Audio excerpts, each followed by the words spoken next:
Bueno, esta es la imagen que nos está llegando ahora mismo en directo desde Arona, en Tenerife, donde arde una planta de compostaje desde ayer.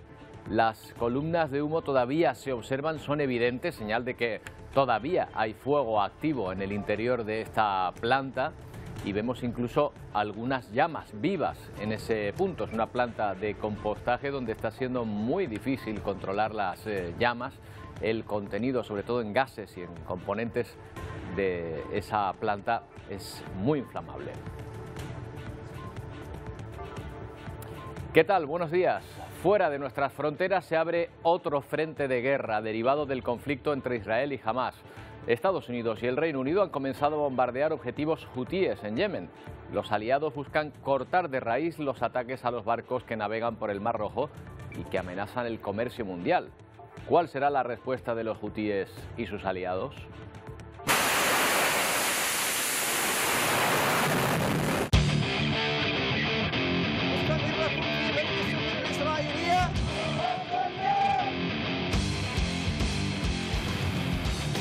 Británicos y estadounidenses han bombardeado 60 objetivos de las milicias con aviones y misiles crucero lanzados desde barcos, principalmente radares, depósitos de armas y centros de lanzamiento de misiles y drones.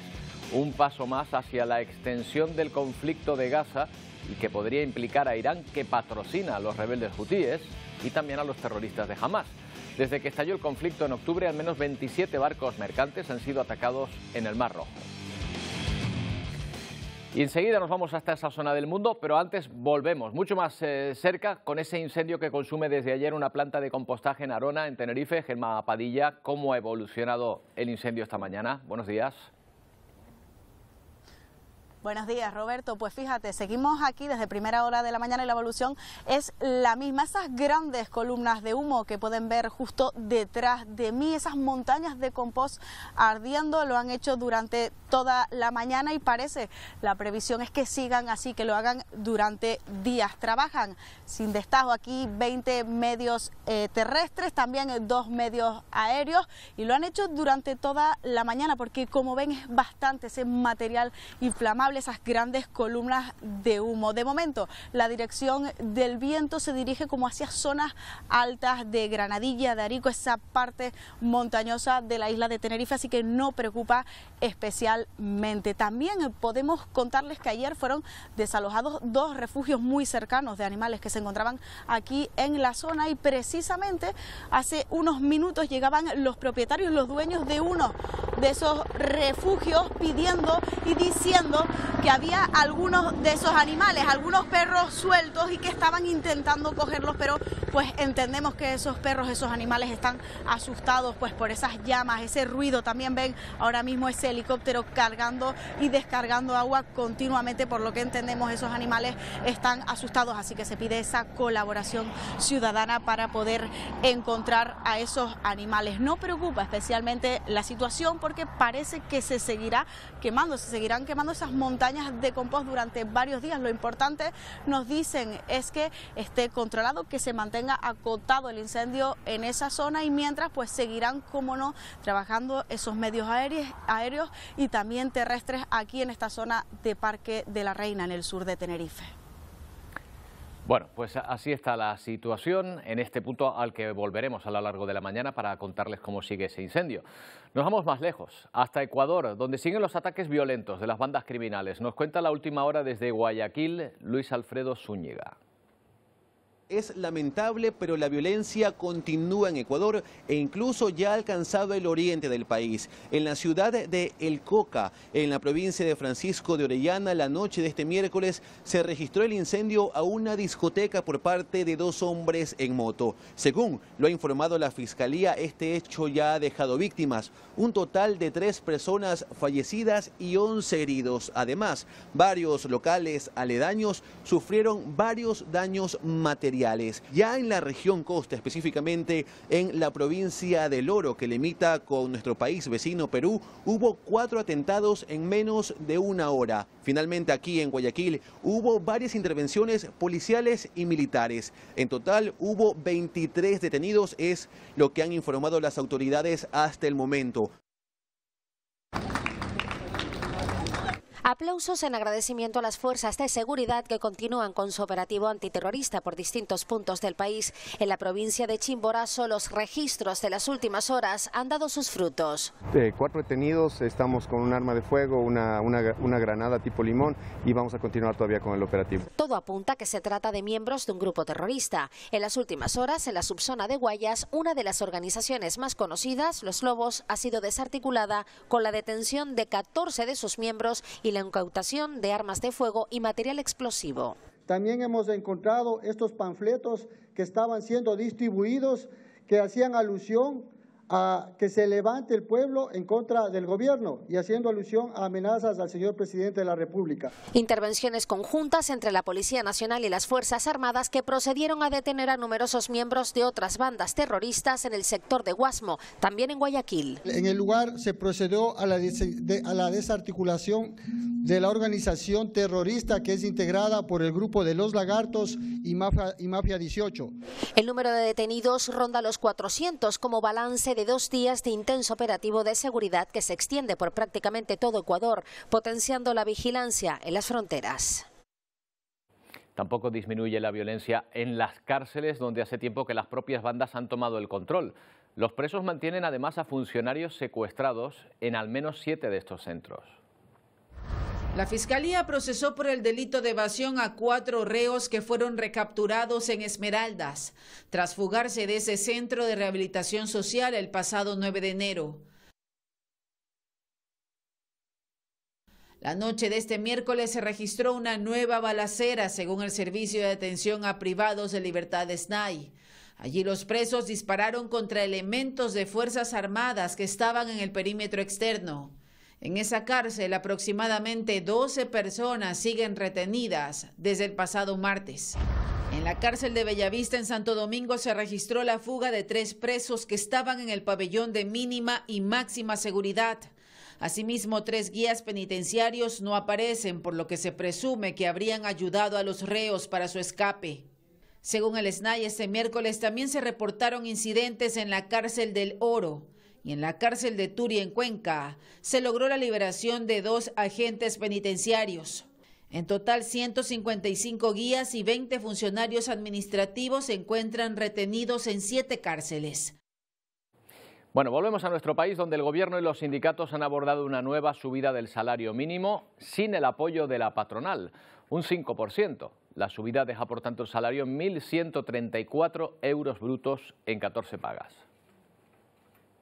Esto supone elevar desde los 1.080 euros actuales a 1.134 euros al mes en 14 pagas. Supone una subida de 54 euros al mes. Esto es lo que diferencia seguramente poder vivir con mayor holgura. Esto beneficia a más de 2,5 millones de trabajadores. Otro dato que hemos conocido hoy, la inflación durante el mes pasado se situó en el 3,1%, es la cifra de toda España. Solo en Canarias sería algo más alto, en torno al 3,8%, y es una de las más altas del país, además. Mientras en Estados Unidos ha finalizado el 2023 con una inflación del 3,4%. Los precios en los últimos 3 años ya acumulan una subida cercana al 18%. Este sigue siendo el principal problema en la política económica de Biden. Nos trae más datos Jaime Moreno. La inflación es uno de los temas de mayor interés en la campaña presidencial y vuelve a sorprender a Estados Unidos con un inesperado aumento. Pasó del 3,1% en noviembre al 3,4% en diciembre. Aunque el aumento parezca leve, el dato interrumpe una serie decreciente ininterrumpida en los precios al consumidor que se venía dando desde hace 5 meses. Aunque la inflación se ubica en el 3,4%, hay que recordar que hace 1 año y medio, apenas en junio de 2022, era del 9%. Desde entonces ha caído más de 5 puntos porcentuales y es lo que la Casa Blanca destaca, la fotografía de largo plazo.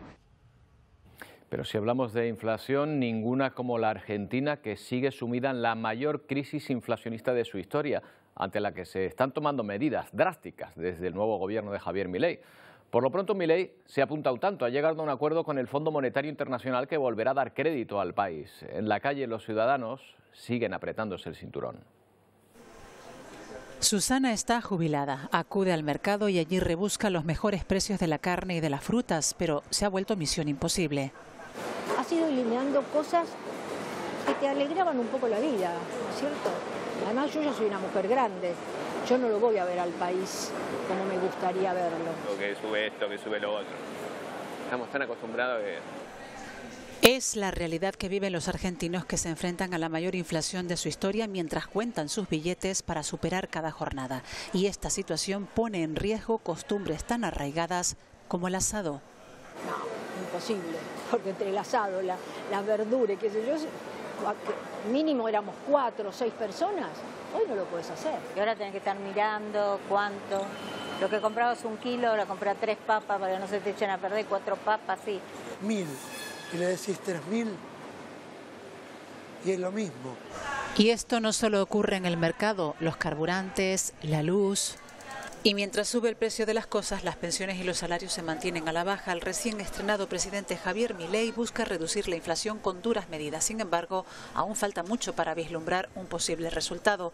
A los argentinos les toca viajar apretándose el cinturón y lo hacen mientras 2/5 partes de la población están ya en la pobreza. Bueno, cambiamos de escenario de nuevo, nos vamos hasta Oriente Próximo. En la península arábiga crece la tensión por momentos. Irán abordaba ayer este petrolero. Lo hacía en el sur de sus costas frente a Omán, en la entrada de Golfo Pérsico. Miren, este es el lugar, esta es la zona ahora mismo, una zona complicada. Al norte está Irán, al sur está Omán, un poquito al oeste, a la izquierda pueden ver Emiratos Árabes Unidos, una zona caliente ahora mismo en la que muchos barcos circulan con precaución y con miedo por ser atacados en estos días, como está ocurriendo en otras zonas en el Mar Rojo. Por lo pronto se ha pedido la liberación inmediata del buque y la tripulación, secuestrado o apresado por Irán. Medios gubernamentales iraníes explican que han tomado el barco en represalia por la confiscación de un petrolero iraní por parte de Estados Unidos hace ya 1 año.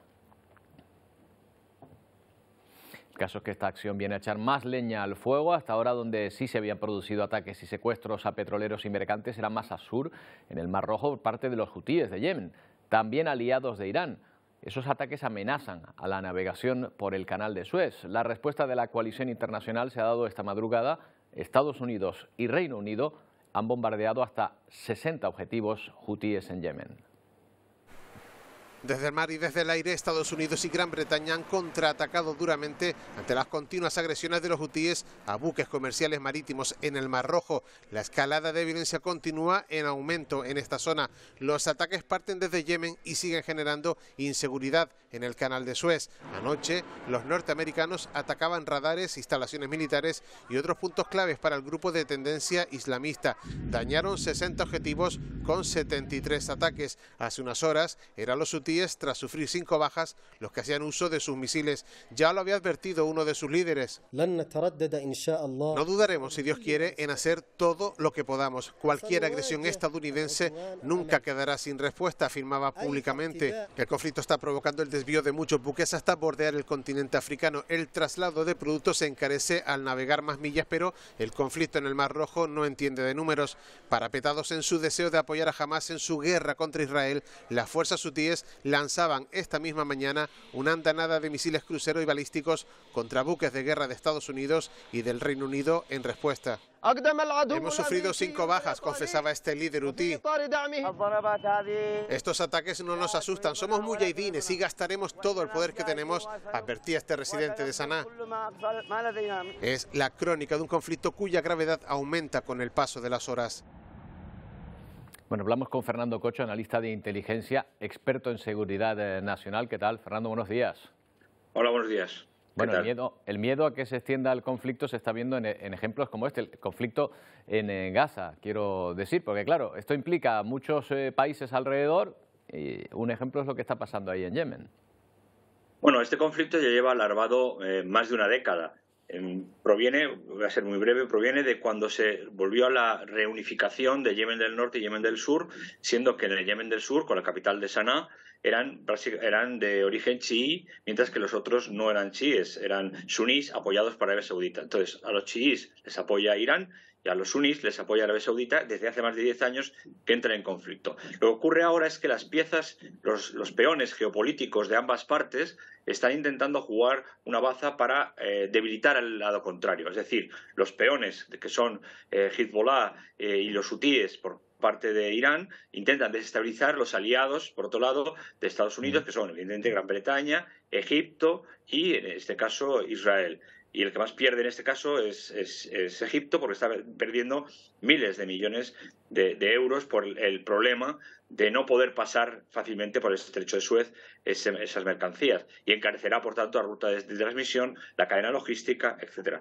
Y si se sigue escalando, no creo que haya un enfrentamiento directo, pero si sigue escalando, pues lo que vamos a encontrarnos es una zona como en los años 70, de continuos, permanentes conflictos pequeños, pero insistentes, en los que ambos contendientes, ambas partes del mundo contendientes, geopolíticamente hablando, pues tienen sus aliados y, como en la época de la Guerra Fría, utilizan a sus propios equipos, digámoslo así, peones para soportar sus intereses geopolíticos. Entiendo. Por conocer un poco más la zona, porque claro, se han bombardeado objetivos hutíes, pero en Yemen, en el territorio de Yemen. ¿Quién gobierna en Yemen ahora mismo? En Yemen gobierna un gobierno provisional en la parte del sur, básicamente controlado por los hutíes, con la capital Sanaa, y en el otro lado gobierna un gobierno provisional también, apoyado por Arabia Saudita e indirectamente por Estados Unidos, que llevan en conflicto abierto desde hace más de 10 años aproximadamente. Con lo que, ¿quién gobierna en Yemen? Pues depende de la zona. Evidentemente en el Golfo que nos afecta, en el Mar Rojo que nos afecta, gobiernan los hutíes y manejan los hutíes todo el comercio que pudiera pasar por allí y por tanto ejerce presión. Pero es que en el otro lado, el estrecho de Hormuz, al lado de Irán, con Qatar, Emiratos y demás, quien manda evidentemente es Irán, que en cualquier momento podría bloquear esa salida de combustible por cualquier medio y, por tanto, en dos áreas, en ambos lados de la península arábica, bloquearía los aliados de Irán todo lo que es el comercio internacional. Sería una jugada geoestratégica muy importante y muy peligrosa, porque Estados Unidos no puede permitir perder más peso en geopolítica a favor de los BRICS, China, Irán, Rusia, etcétera. Claro, ahí está la razón del apoyo de Irán, que Yemen está en una zona estratégica, justo en ese estrecho de salida del Mar Rojo, ¿no? Totalmente. Veamos el caso, por ejemplo, de Irán, que tiene en su territorio, alrededor de su territorio, tiene más de 30 bases militares norteamericanas. No rodeas de 30 bases militares norteamericanas un país si no consideras que ese país es una potencia geopolítica muy importante.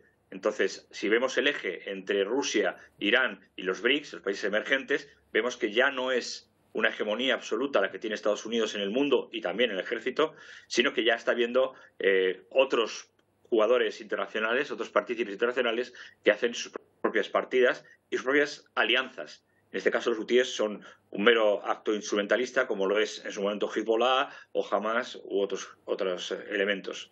Claro, queda por ver, por último, Fernando, la respuesta, porque bueno, los hutíes no son una potencia. Precisamente lo que tendríamos que mirar es qué es lo que hará Irán después de este bombardeo a Yemen de Estados Unidos y Reino Unido, ¿no? Irán no hará absolutamente nada más que condenarlo y seguir apoyando indirectamente a los hutíes.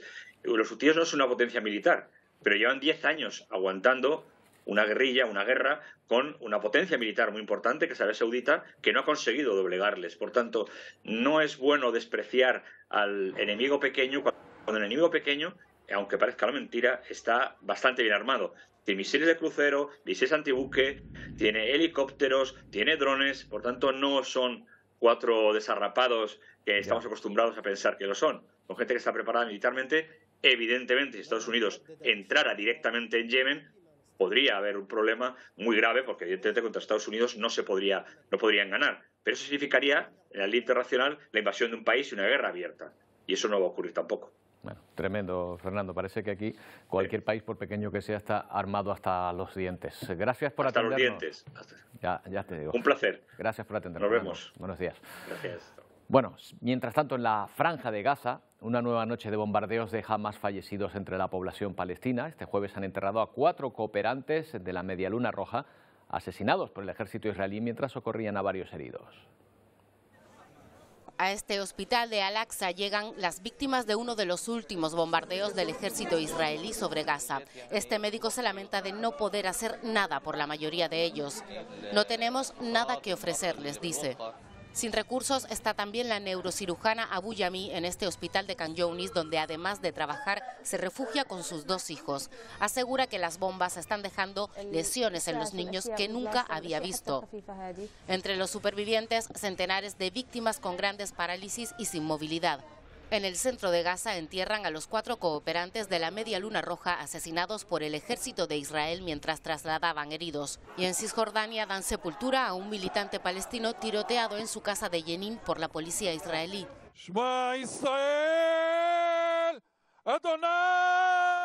Son los lamentos de familiares de los rehenes israelíes que quedan en manos de Hamás. Hacemos todo lo posible porque vuelvas, dice esta madre a su hijo, con la esperanza de que la oiga desde su cautiverio. El conflicto se ha cobrado la vida de 23.400 palestinos, según la autoridad sanitaria de la franja, y de 1.200 israelíes. Bueno, pues precisamente anoche el rey Felipe VI habló de este conflicto de Israel y pedía la movilización internacional. Lo hacía en el marco de la conferencia de embajadores y en su intervención ha hecho alusión a Palestina como Estado. Sin una solución política que pasa por el establecimiento del Estado palestino junto a Israel, no será posible parar este ciclo de violencia o impedir que se vuelva a repetir. Bueno, y hay una variante judicial de este asunto, porque no había acabado el año cuando Sudáfrica presentaba una denuncia contra Israel por cometer presuntamente un genocidio en la Franja de Gaza. La vista ha comenzado ya en la Corte Internacional de Justicia de La Haya y el juicio se ha convertido en un cruce de declaraciones en las que también ha intervenido el propio primer ministro israelí, Benjamín Netanyahu. La denuncia de Sudáfrica contra Israel es la primera de varias que vendrán. En Gaza han muerto 23.000 personas. Las ciudades son un amasijo de hierro y cascotes, sin agua, sin luz, sin hospitales, y estas circunstancias son las que justifican esas denuncias internacionales. Israel ha transgredido las normas de la Convención, dice la abogada del Tribunal de Sudáfrica, y en esta vista se trata de aclarar si la respuesta al ataque de los terroristas de Hamás ha sido desmesurada. Israel has a genocidal intent against the Palestinians in Gaza. Pero ellos no son los únicos. Hasta 21 miembros de la ONU han advertido de lo que ocurre en territorio gazatí, dice este otro jurista. 56-year occupation and 16-year siege imposed on the Gaza Strip. Eso dentro del tribunal, fuera. A partes iguales se concentran palestinos y judíos y en medio un Netanyahu acorralado que justifica sus acciones y que habla de mentiras.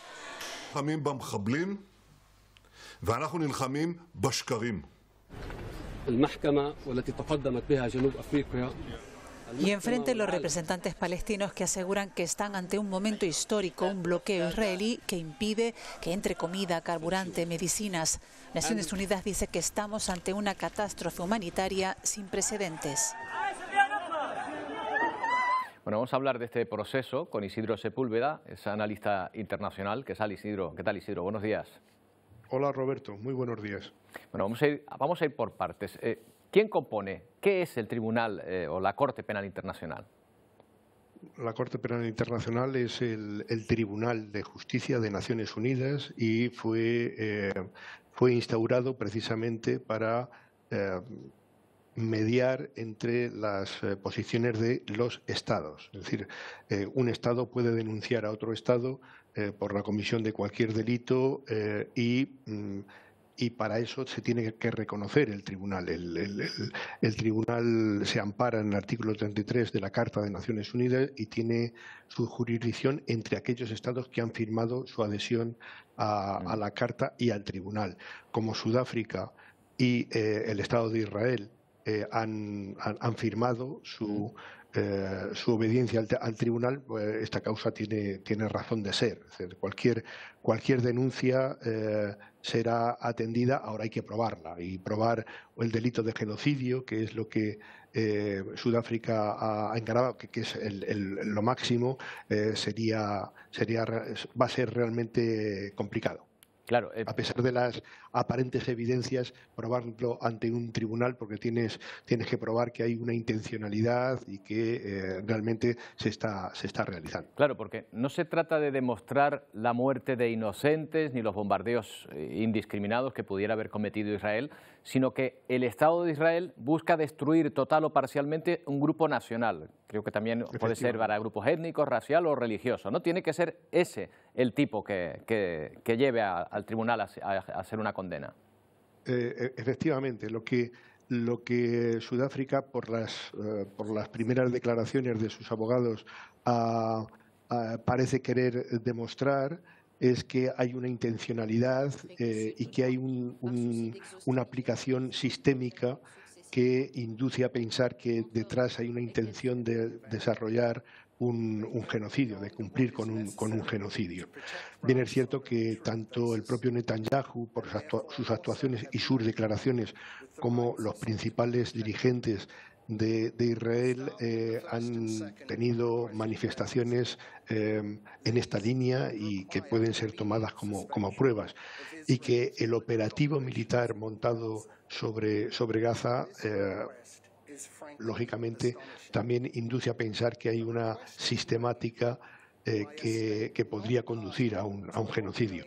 Claro. Lo que se ha pedido a la Corte es precisamente que ponga fin a las operaciones militares, que ordene a Israel poner fin.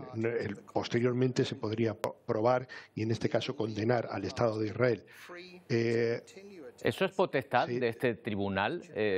¿Tendría esa consecuencia, una posible condena de este tribunal? No hay que confundir. Hay dos tribunales que en ocasiones en los medios de comunicación se manejan como si fuera uno solo, pero que en realidad son dos tribunales. Está el Tribunal Internacional de Justicia, que mide las acusaciones entre Estados, y la Corte Penal Internacional, que mide la actuación de personas, normalmente de dirigentes políticos, y que si el caso se hubiese presentado contra la Corte Penal Internacional y contra el primer ministro Netanyahu, probablemente habría sido mucho más sencillo probar la acusación, por ejemplo, de limpieza étnica y de crímenes de guerra que se están cometiendo en las actuaciones. Pero Sudáfrica ha tirado por elevación, va a lo máximo, y va a ser paradójico. Ya el mero hecho de presentar una denuncia contra Israel por una intencionalidad de genocidio es un verdadero hito, porque Israel surge como Estado precisamente por reacción al genocidio que padeció durante la Segunda Guerra Mundial. ¿Cuánto puede durar este juicio, este proceso? ¿Y tiene las herramientas procesales habituales de cualquier proceso judicial? ¿Testigos, pruebas, tribunal? Hay que diferenciar lo que puede ser el juicio, y hay que diferenciarlo respecto a las medidas que el tribunal puede tomar de inmediato. Es decir, si el tribunal de inmediato cree que efectivamente hay una intencionalidad del genocidio, puede pronunciarse y puede ordenar a Israel detener las operaciones militares. Ahora bien, lo que es el juicio puede durar años. O sea, no va a ser una cuestión ni de semanas ni de meses. Va a durar años. Bueno, pues mira, Isidro, que estamos hablando nosotros y mientras tanto estamos recibiendo una señal en directo del exterior de este tribunal. Lo vamos a ver, usted podrá verlo también. Bueno, en este momento está interviniendo, pues que debe ser uno de los ponentes. No tenemos ahora datos exactamente de quién es el que está interviniendo en este momento, pero es uno de los miembros, de los participantes en ese juicio. Hay que decir también que en el exterior ya hemos visto concentrarse a personas apoyando a las dos partes en este proceso, tanto al Estado de Israel como, en principio, condenando también sus acciones. Bueno, pues esta es imagen en directo de este... va a haber dos juicios, uno dentro del tribunal y otro ante la opinión pública internacional. Claro. Y esto, los medios de comunicación vais a jugar un papel esencial en este doble juego. Israel se ha tomado muy en serio la acusación, como no podía ser de otro modo, y al frente de la delegación de Israel va el juez Aaron Barak, que sin duda es tal vez el jurista más importante no de la actualidad de Israel, sino de toda la historia de Israel. Ha vivido en Israel desde la fundación del propio Estado, llegó un año antes de la fundación del Estado de Israel, es sin duda alguna el jurista más internacionalmente más reconocido y está al frente de la delegación de Israel y él mismo ha sido víctima de genocidio. Entonces,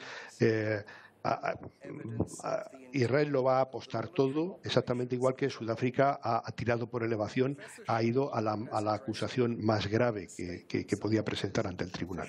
Isidro, ha sido un lujo tenerle con nosotros. Muchas gracias por atendernos. Muchas gracias, Roberto. Un saludo.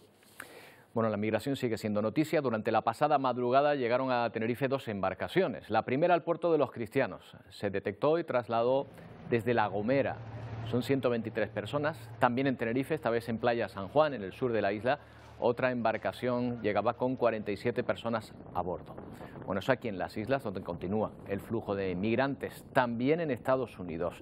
En Nueva York ha habido que desalojar ya varios albergues de inmigrantes latinoamericanos llegados a la ciudad. La ciudad les permite estar allí solo 60 días y ese plazo se ha terminado.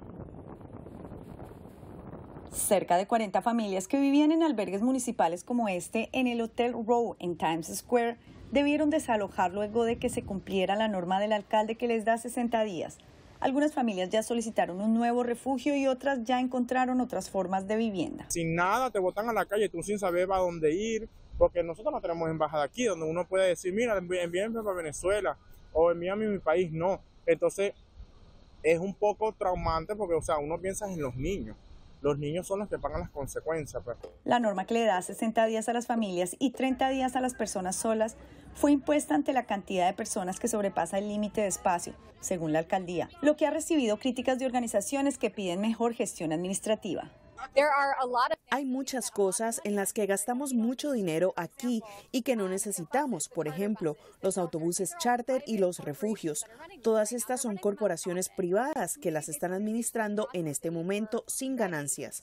Contamos con organizaciones comunitarias en toda la ciudad que están listas para hacer esto por costos sustancialmente menores. En medio de las bajas temperaturas y pese a la norma, el alcalde aseguró que las familias no quedarán desamparadas. Esta no es una ciudad donde vamos a permitir que los niños y las familias duerman en la calle. Eso no va a suceder. Bueno, y echamos un breve vistazo de nuevo en directo al sur de Tenerife. En Arona estamos viendo esa nube de humo que se eleva al cielo por el incendio que sigue activo en esa planta de compostaje desde esta madrugada. Está ardiendo. Parece que va a seguir haciéndolo durante los próximos días una vez se ha perimetrado el incendio, pero claro, ese humo continúa emitiéndose a la atmósfera y provocando molestias también en algunos vecinos que la sienten. Enseguida conectamos con nuestra compañera Gema Padilla. Pero también trataremos otros temas dentro de un momento. El tiempo está cambiando, lo podemos notar en nuestro día a día, pero enseguida les vamos a explicar hasta qué punto con los datos del programa europeo Copernicus.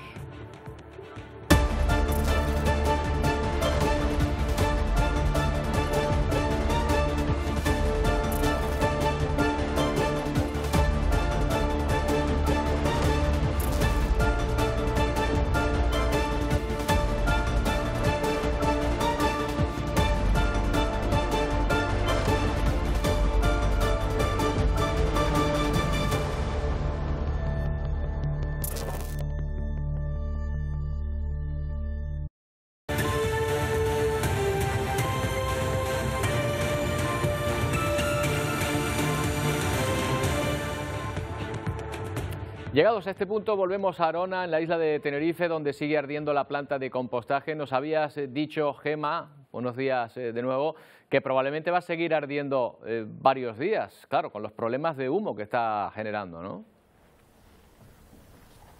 Así es, Roberto, buenos días de nuevo, pero esta vez vamos a enseñarles un poquito más de cerca esa imagen de esa planta de compostaje ardiendo. Vamos a ver si podemos enseñarlo ahí al fondo, lo ven, porque nos hemos podido acercar un poquito más, eso sí, con la autorización de la Guardia Civil, para enseñarles, pues ahora mismo, ese helicóptero que lleva toda la mañana cargando y descargando agua en esas grandes columnas de compost que llevan ardiendo, recordemos, desde ayer, y que, como decías tú, pues seguirán haciéndolo así. Esa es la previsión, que lo hagan durante días. La columna de humo, que era lo que preocupaba ahora mismo, pues la vemos, va en dirección noreste hacia esas cumbres de los municipios de Granadilla, de Abona y también de Arico, por lo que de momento podemos decir que se mantiene en esa dirección y no se dirige tanto hacia el aeropuerto de Tenerife Sur, que era lo que preocupaba. Recordar también, importante, que ayer se producían esos 2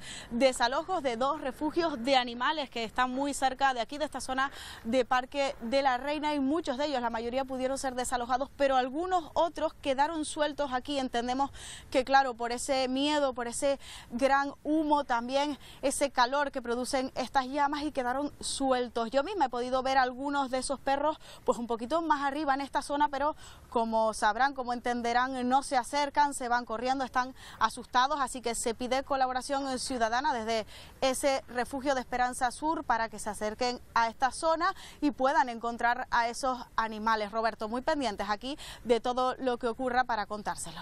Efectivamente, gracias, Gemma. Hay mucha preocupación por esos animales afectados por ese incendio.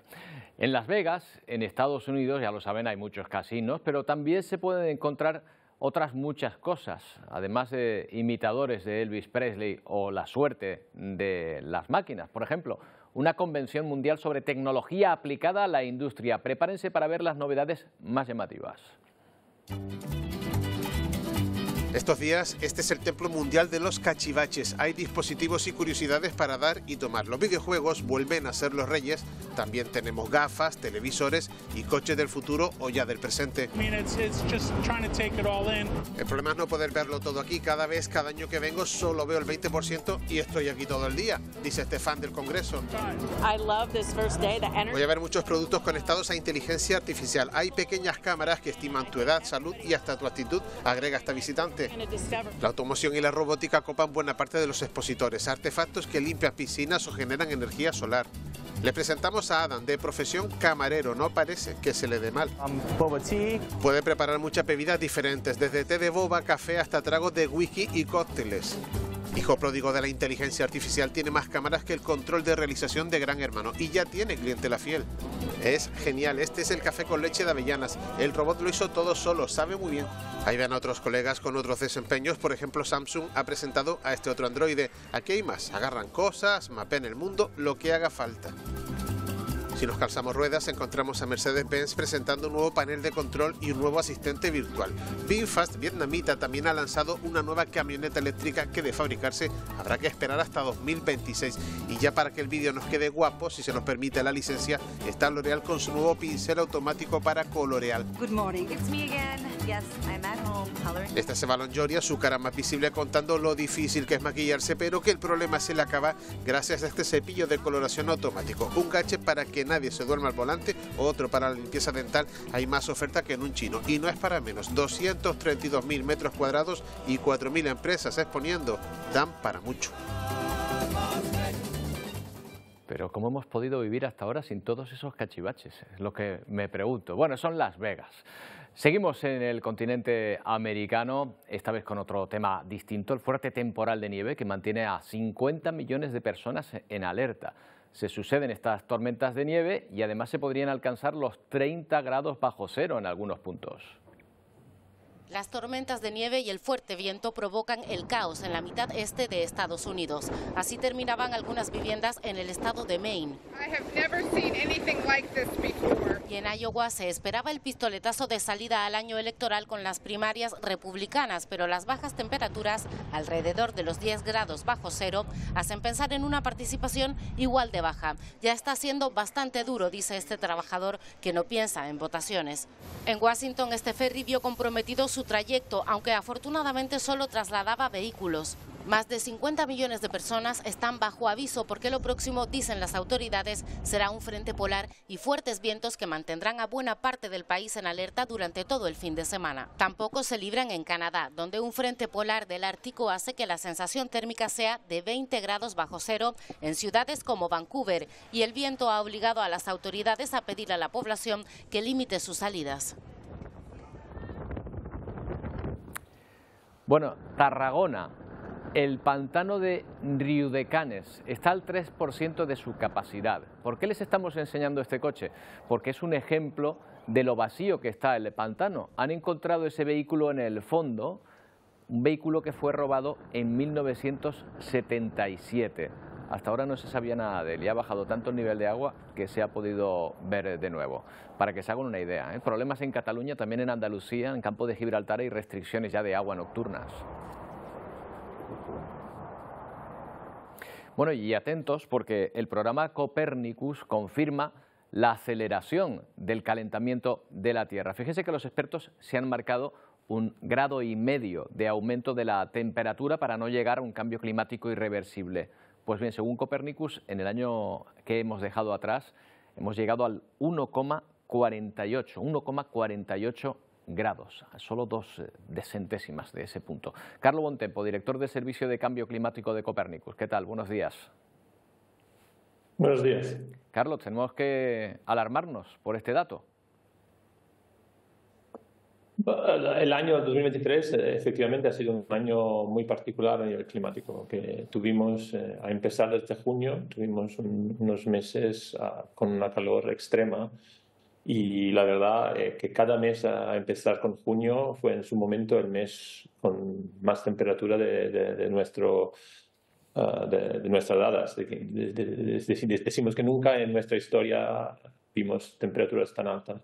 Y como se comentaba antes, llegamos a final de año con una temperatura promedia global de 1,48 sobre el nivel preindustrial. Ahora, esta es una temperatura distinta de la temperatura al que se refiere el Acuerdo de París, porque el Acuerdo de París habla de un promedio sobre 20 años. Esto fue solo un año, estamos muy cerca. Pero claro, está claro que al acercarnos al umbral del Acuerdo de París, cada vez será más probable tener días, como pasó en el 23, meses, que otra vez pasó en el 23, y años sobre el umbral del 1,5 grados. Claro, siempre hay algún mes, pues no sé, más cálido que otros, pero es que durante 2023, 11 de los 12 meses marcaron máximos de calor. Sí, y 7 a empezar de junio fueron los más calurosos de la historia, ¿no? Y si miramos a nivel diario, tuvimos unos días al principio de junio justo por encima, por arriba del 1,5 grados. En julio fueron muchos de los días sobre el 1,5 grados y básicamente todos los días después fueron por encima de este umbral. Y la verdad, si miramos el año desde enero hasta diciembre, se puede notar que cada día del año fue con una anomalía de temperatura sobre el grado, y es la primera vez que pasa respecto al periodo preindustrial, con lo cual efectivamente un año muy particular, muy extraño cuando lo comparamos con los años anteriores, con las últimas décadas o con los últimos siglos, porque la verdad nunca vimos temperaturas tan altas en nuestra historia. ¿Y la previsión es que sea así también 2024, Carlos? Sí, básicamente hay dos factores y los dos están alineados en este caso. De un lado sabemos que la temperatura del planeta van subiendo y van subiendo de manera bastante clara y seguida, especialmente en las últimas 2 o 3 décadas. Y además tenemos unas fluctuaciones naturales, como pueden ser las fluctuaciones del Niño, y en 2023 entramos, se acabó la Niña en la primavera y en el verano empezamos a estar en territorio del Niño. El Niño llega a su máximo habitualmente cerca de Navidad y las dadas ahora hablan básicamente que estamos en el máximo del Niño. En los próximos meses lo que los sistemas de previsiones estacionales dicen dicen es que básicamente la temperatura del Océano Pacífico irá bajando poco a poco y llegará más o menos a nivel neutrales al principio de verano. Pero si miramos lo que han sido los otros niños, como puede ser el 98, el 2016, en estos casos el máximo de temperatura llegó después del máximo del niño, con lo cual es muy probable que ahora en febrero por primera vez llegaremos a un momento en el cual los últimos 12 meses estarán por encima del 1,5 grados y sigue muy probable que el 2024 sea otro año de calor y a lo mejor un otro año de récord. Bueno, esto aún no lo sabemos por cierto, porque se tiene que ver qué hará el niño después del principio de verano, pero los compañeros también en España que trabajan con predicciones decadales por los próximos años nos dicen que mucha probabilidad que sea otra vez un año extremo. Carlos, no tenemos tiempo para más. Ahí están los datos de Copernicus para consultarlos. Gracias, buenos días. Gracias a vosotros. Seguida llega Ponte al Día. Pedro, Wendy, ¿con qué contenidos? Buenos días. Hola Roberto, muy buenos días. Hoy estaremos en nuestro programa muy pendientes del incendio que se produjo en la tarde de ayer en el Parque de la Reina, en el sur de la isla de Tenerife, en una planta de compostaje. Nos iremos hasta allí para conocer la última hora. También vamos a recoger la indignación de vecinos y comerciantes del barrio de Guanarteme, en Las Palmas de Gran Canaria. La paralización de unas obras en la calle Fernando Guanarteme les está causando muchos estragos. Vamos a estar allí en directo recogiendo también esos testimonios. Mañana, 13 de enero, marcado en el calendario por la lucha contra la depresión. Hoy pondremos sobre la mesa la necesidad vital de cuidar de la salud mental y también hablaremos de la cantidad de personas que han tramitado bajas laborales por depresión y del consumo de ansiolítico también hablaremos. ¿Y saben ustedes cuánto llegan a contaminar los neumáticos de nuestro vehículo? De por sí no son elementos tóxicos, pero cuando se desgastan pueden liberar partículas que se quedan en el aire y que pueden tener consecuencias muy graves para nuestra salud. Lo vamos a ver con todo detalle de una forma muy visual a partir de las 12 aquí en Ponte al Día. Hasta ahora. Hasta ahora. Y nosotros nos centramos en el tiempo. ¿Cómo llega el fin de semana, Emilia?